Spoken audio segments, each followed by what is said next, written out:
As I drove through the endless expanse of desert, all I could think about was this dilemma I'd forced myself into. Driving out into the middle of nowhere for someone I hardly knew. For what? I hadn't the slightest damn idea. To put it into context, about a week ago, I had been going through some of my old materials in the attic of my parents' house, looking for anything that might retain its value. As I did, I pulled out some dusty envelope.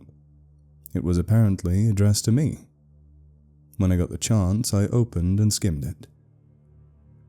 The letter inside was from my uncle.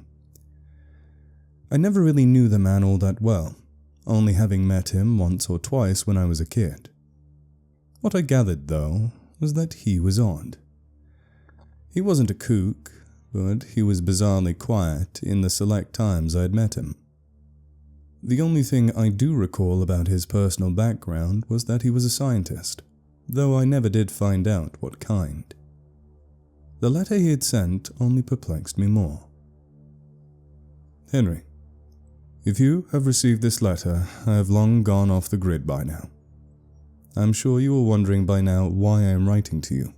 I am aware that I am essentially a stranger. However, I cannot trust anybody else with this burden I've been carrying. I've been conducting my work at a cabin located in Carlsbad, New Mexico. I'll need you to head there by August 30th, 2024. I know I'm asking a lot of you, being as we haven't had time to develop a proper relationship. However, I promise all will be explained in time. Yours truly, Carl Wilkinson. Immediately my first thought was, why would he want me to help him with whatever this was? I hardly even knew the man, and he just disappears. Then he openly asked me to do a favor for him? Yeah, no. Yet, even then I couldn't help but wonder, who exactly was he? Unable to shake my curiosity, I asked. My mother told me that Carl was eccentric. He was a quantum physicist, and believed in things that kept him shunned amongst the scientific community. That was all the knowledge I could gather at this time. You think I would have dropped it by now. I don't know anything about this guy, let alone his motives, though part of me just had to know. Why did he want me, of all people? The weirdest part, though, was that the date mentioned in his letter, August 30th, 2024, was this coming weekend. For a full day, this was all that I could think of. Unable to really give it any rational thought, I ultimately decided to go. I'd left the Wednesday prior, as the drive to Carlsbad was roughly 20 hours, fortunately with few stops. I'd arrived in Carlsbad early in the morning that Friday. When I got to my uncle's place, it was an old cabin. Not exactly a shack, but nothing grandiose either. As I let myself in, I took a quick look around. The inside was a little nicer than the outside. It was well furnished. There was a patio with an overlook, and there was a living room with some books and a television. On the living room table, though, was another envelope. I opened it to reveal another letter from my uncle. If you have opened this letter, Henry, you have arrived on the time I had requested. By now, it's practically certain you're still eager to know by now why I have summoned you, of all people, here. I'm aware I've always came off as bizarre to the rest of my family. I assure you, however, this was through no fault of my own. I've wished for nothing more than to have been able to spend more time with you. At the same time, this is bigger than all of us. In my more than 40 years of scientific study, there's much I have witnessed that many would dismiss as the delusions of a madman. I have entrenched myself in this ordeal at the cost of being deemed a lunatic by the scientific community. In the end, I was able to prove I was right. This brings me to why I have brought you here. Outside there is a cellar, where I have stored my research. I need you to go down there, as there are several materials you'll require. Take those materials and head to these coordinates: 32.195205 minus 104.357388. Be there at exactly the break of dusk. As for what'll happen when you're there, you'll find out soon enough. Godspeed, son. This still didn't explain why I was here, but the coordinates he gave me was there something he wanted me to find. As I deliberated, I could hear a vehicle pulling up into the driveway. I walked outside to find a white pickup truck. Out of it stepped a man who looked like a park ranger. "Morning, sir. Are you from out of town?" "I'm visiting. This cabin belongs to my uncle." Reassuringly, the man seemed friendly enough. "Well, this here's a darn nice place he's got. You just be on alert whilst you're out here." His smile turned to a straight face. "A lot of folks been seeing some weird-looking critters as of late." "What do you mean?" I asked. "Been getting reports from a bunch of people of animals that don't look right. It's regional, too. Word is, over in Southern Cali, they got a big-ass gator crawling around beneath Los Angeles." I wasn't sure what to make of what he had told me, but I did recall hearing last month about a sanitation worker claiming to have been mauled by an alligator back in late May. "Y'all be careful now," he said. The man proceeded to get back in his truck and drove off. My priority was now back on the task at hand. I walked around to the back of the cabin, and there was the cellar my uncle had mentioned. I gently lifted the doors and headed down the stairs. Once inside, I was immediately puzzled. The walls were covered in all sorts of odd papers and blueprints. There were arrows drawn with text accompanying them, bizarre sketches of things I couldn't describe. In the back there was a small table with a notebook, a handheld GPS, a flashlight, and a cassette player. No doubt the materials I was referred to. I couldn't help pondering, just what was he studying? What did all of this mean? What exactly was waiting for me at the coordinates given? Was he hiding something? It was apparent that the only way to answer these questions was to go and find out as intended. I grabbed a knapsack laid out on the table and stored each object within. Later that afternoon, I drove south for about 25 minutes. Eventually, however, I had to pull off to the side of the road and head the rest of the way on foot. That was where the GPS came in. As I walked through the desert, I made sure to keep vigilant. The wrong step could have me on the business end of a rattlesnake's fangs. Still, I was on the clock, being that I needed to be there by dusk, at least according to my instructions. I covered ground as quickly as I could. As the sun began to set, it was heralded by the chorus of coyotes howling faintly off in the distance. Soon it would be dark, and nearly impossible to navigate through the brush. Luckily, I was getting close. The hike took about an hour and a half roughly, but I managed to arrive at the designated coordinates. When I did, there was a large cave-like bluff, dark and red in color. Sundown was soon approaching, and light was beginning to fade.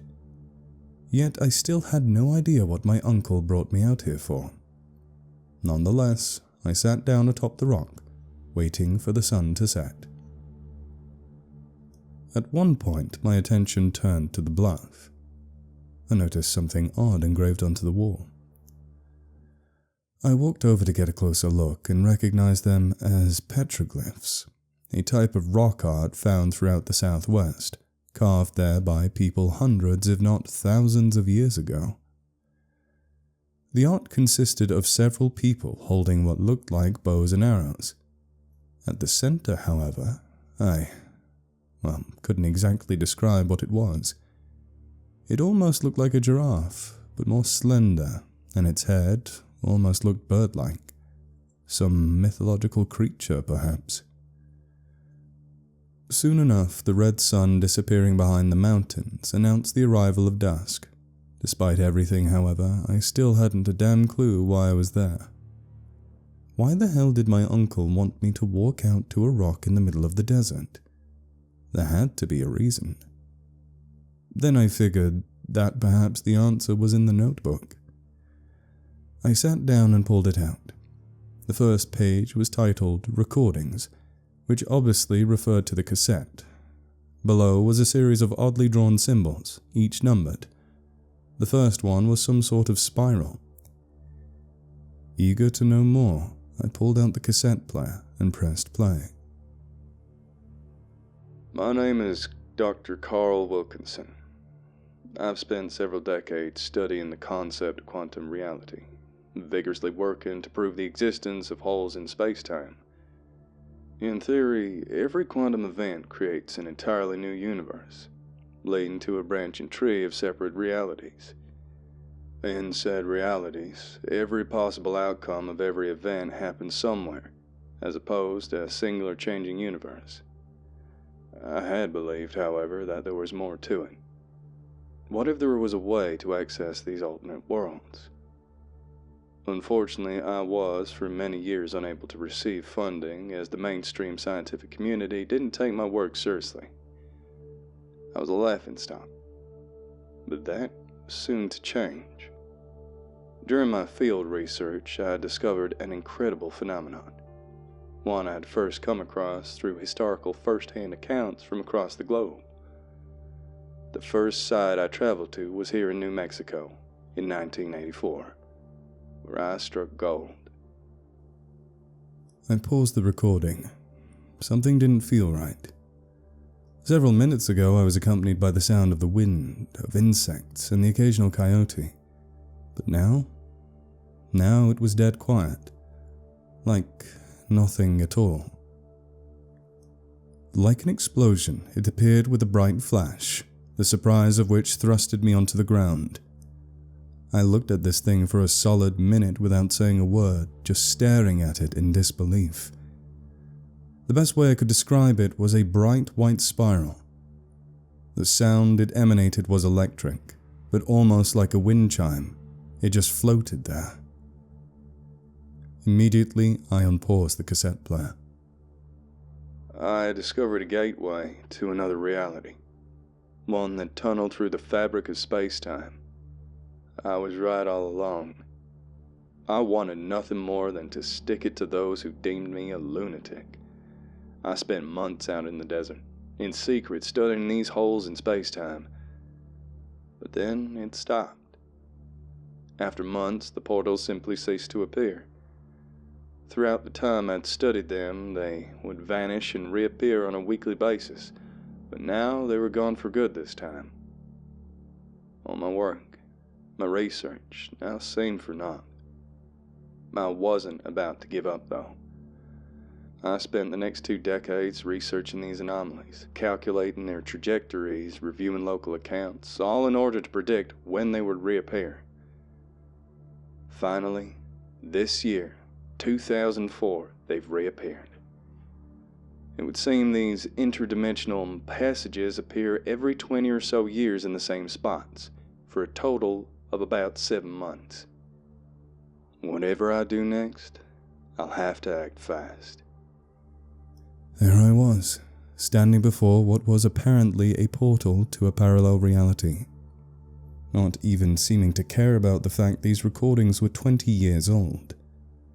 If what my uncle stated in the recordings was true, just what kind of alternate timeline did this portal lead to? Slowly I walked over toward it. As I did, I could just barely make out something on the other side. Without thinking, I raised my hand and reached out into the portal. Immediately I pulled it back, reassured that there was no side effects of physical contact. Without taking the time to think it over, I stepped through. When I did, I found myself at the exact same bluff. Only it wasn't.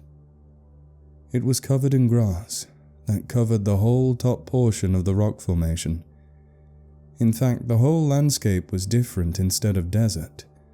It was vast open prairie with long, endless grass. There were sporadic trees that almost looked like palms, not something you'd find growing in New Mexico, though this wasn't the New Mexico I knew. The only thing that seemed to remain constant was the mountains on the horizon. The time was also evidently different, as the sun was beginning to rise when I had just witnessed it set. There's no mistake, I had entered another timeline. But what kind of strange parallel world was this? Just then, a soft rumbling began to sound. Within a few seconds, it began to pick up in volume, the source of the noise originating from the other side of the bluff. I made my way past the vertical wall of rock, looking for an incline safe enough to walk atop. Fortunately, there was a slanted track of hill that was manageable for me to climb up. As I ascended, the sound continued to pick up in volume. When I got to the peak, I'd ran into the most unexpected scene. There, stampeding across the open prairie, was a gargantuan herd of large reptilian animals running on their hind legs. They were stocky in appearance, had long, rather stiff tails, and what looked like a straight, spoon-shaped crest adorning their heads. Each animal possessed a flat snout ending in a beak, from which some individuals let out a trumpeting bellow. There's no mistaking it. These were dinosaurs. Immediately I reached into my knapsack and took out the notebook and cassette player. Number 2 was apparently accompanied by a sketch of what looked like the Earth. Wanting to know more, I wasted no time in listening to the next recording. The first portal I'd been studying was located in New Mexico, just south of Carlsbad. It would not be until about a month after its initial discovery that I'd mustered enough courage to enter it, and when I did, I'd stumbled into something that was simply astonishing. In this alternate reality, the Cretaceous tertiary mass extinction, which saw the end of 75% of all life on Earth, never occurred. In this alternate Earth, dinosaurs continued their reign, evolving into a myriad of different forms. Many of the environments we're familiar with are also drastically different. You see, each portal opens up to the same location they appear, within the universe it leads to. Southern New Mexico lies within the Chihuahuan Desert, though here it is a vast grassland, comparable to the African Serengeti. In the absence of the Chicxulub impact at the end of the Cretaceous, many forms of plant life also remained unscathed. This led to the development of floral communities alien to our own. On land, dinosaurs and other ancient lineages of reptiles remained the dominant life forms. Mammals too continued to diversify, but stayed diminutive in size. The exceptions living near much higher and lower latitudes, where the largest species grow to the size of dogs. In the absence of humans, the natural world has thrived, as it had since the dawn of life on this planet. Here I was, a whole world inhabited by dinosaurs, no humans whatsoever. Yet one question remained. What were my uncle's intentions? Could it have been that he wanted me to come here? But if so, why? A frightening thought crossed my mind. What if he was stuck here? What if he was somehow trapped in the universe for the last 20 years? If that was the case, then why write me a letter? Not to mention, if the portals appear in the same place every 2 decades, couldn't he have just come back on his own? Why call me here?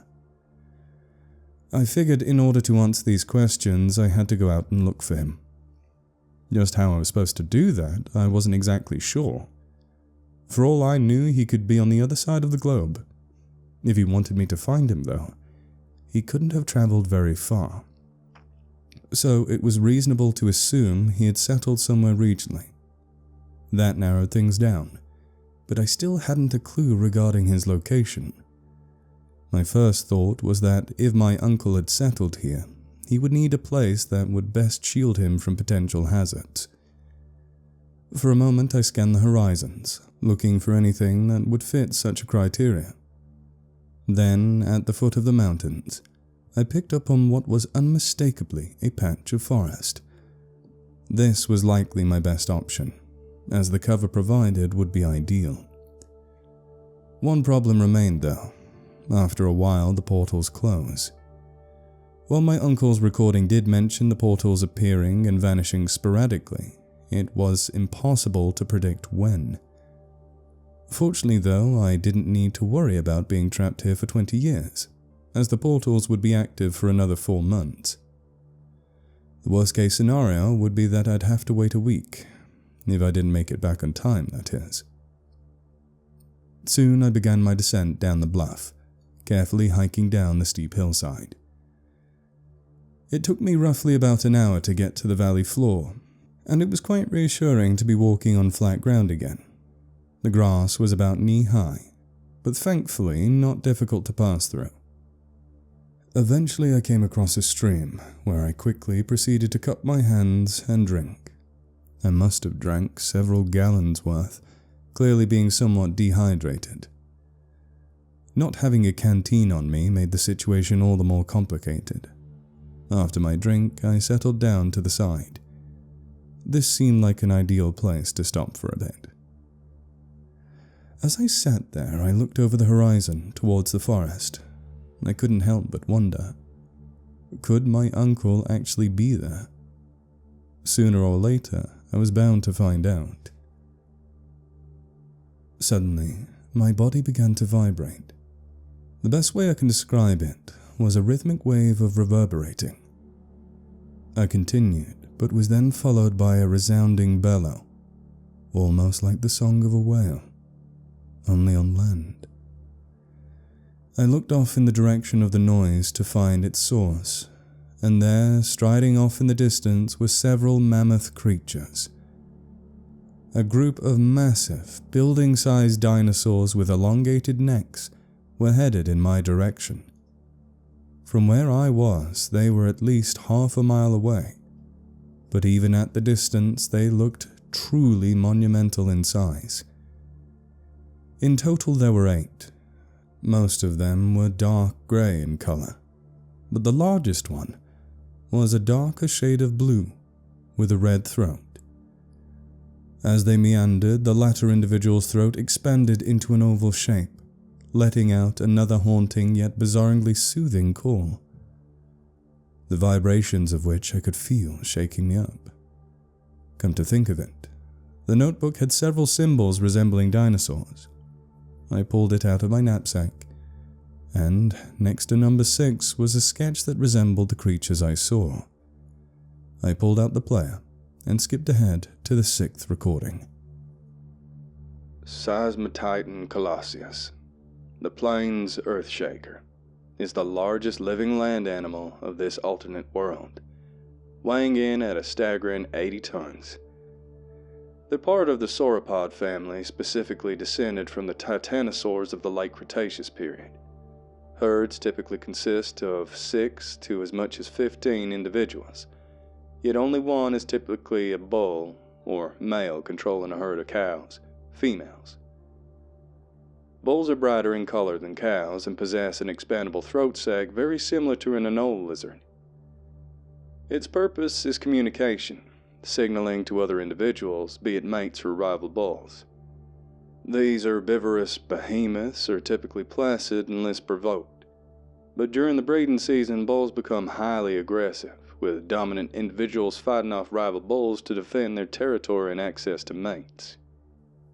I looked on in awe of the looming giants, striding across the plains. Even the smallest individual was larger than an elephant. I would soon need to continue onward, but given my uncle's description, getting any closer probably wasn't such a good idea. Best to wait for them to pass. Without warning though, the bull's long neck shot right up into the sky. The cows soon followed, turning their heads to scan the horizon. It seemed obvious that they'd caught the wind of me. The last thing I needed right now was my presence putting them on edge.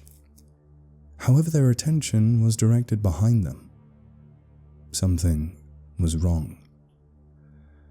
Over the hill, something large but frighteningly quick shot out, running toward the smallest animal. It tried to make a run for it, but its pursuer was lightning fast. The attacker, bipedal in anatomy, lunged, clamping down on its victim's front leg. It was jet black in coloration, with thick, armored scales lining the predator's back, arms little more than tiny stubs, and a spiky comb positioned atop its short but menacing jaws. 3 more darted forward from the other horizon, looking to join in the fray. 2 of them went for the other legs, whilst 1 went for the neck, attempting to drag their prey down. Abruptly, the ground beneath me proceeded to shake. Like a freight train, the 80-ton bull stomped over to the frenzy, swinging its neck at one of the predators and knocking them into the air, sending them crashing to the ground.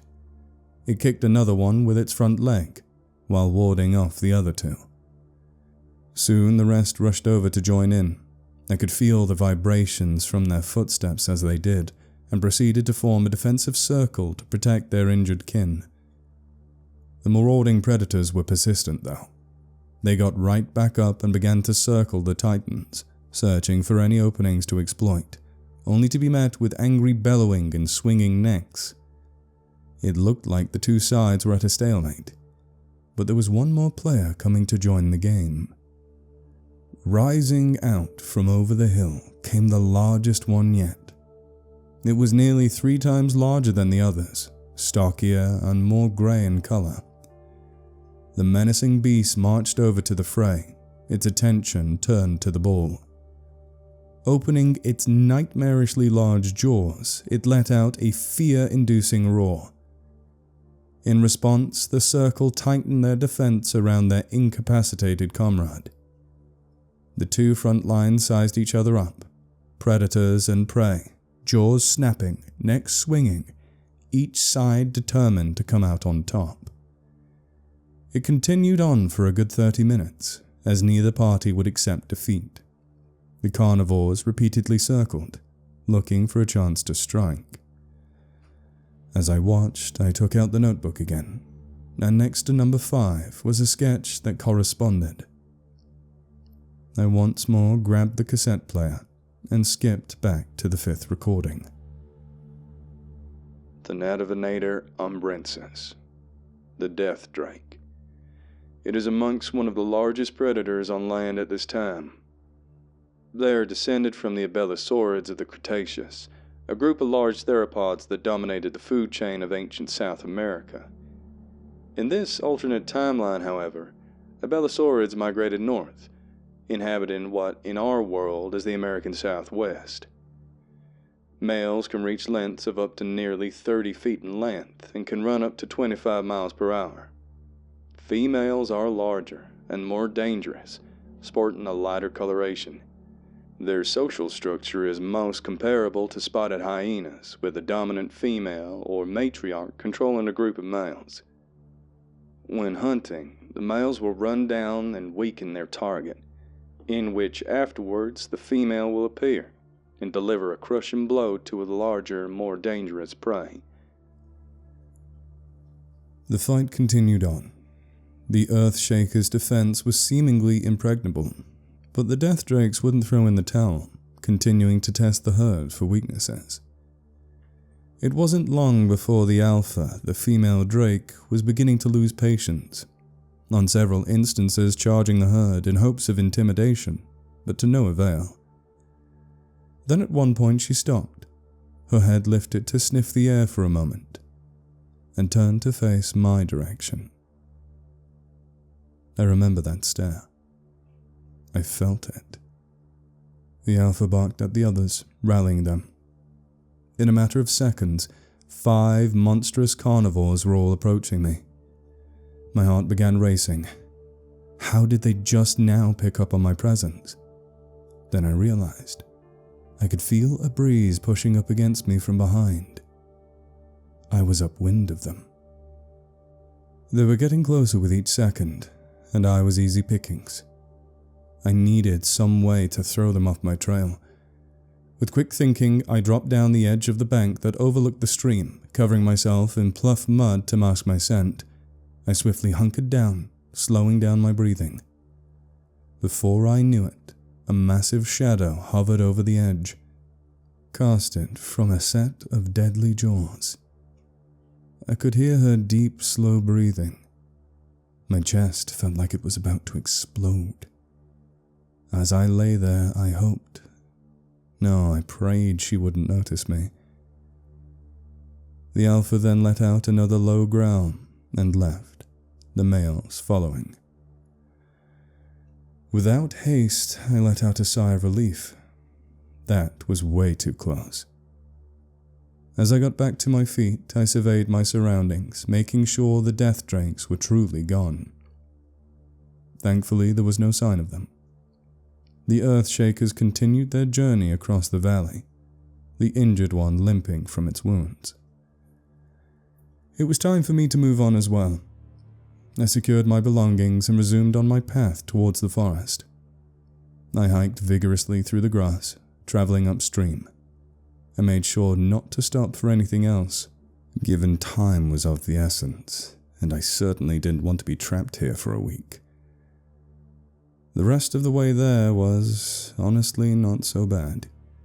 The sounds that accompanied me were admittedly relaxing to hear. Namely the sounds of wind rushing over the endless grass. Several flocks of birds passed overhead, calling as they did. In the end, the rest of the way took about an hour and a half, but I had finally arrived at the edge of the forest, the stream continuing on into the trees. I hadn't the slightest clue what dangers awaited me in these woods, but finding the truth was of top priority to me.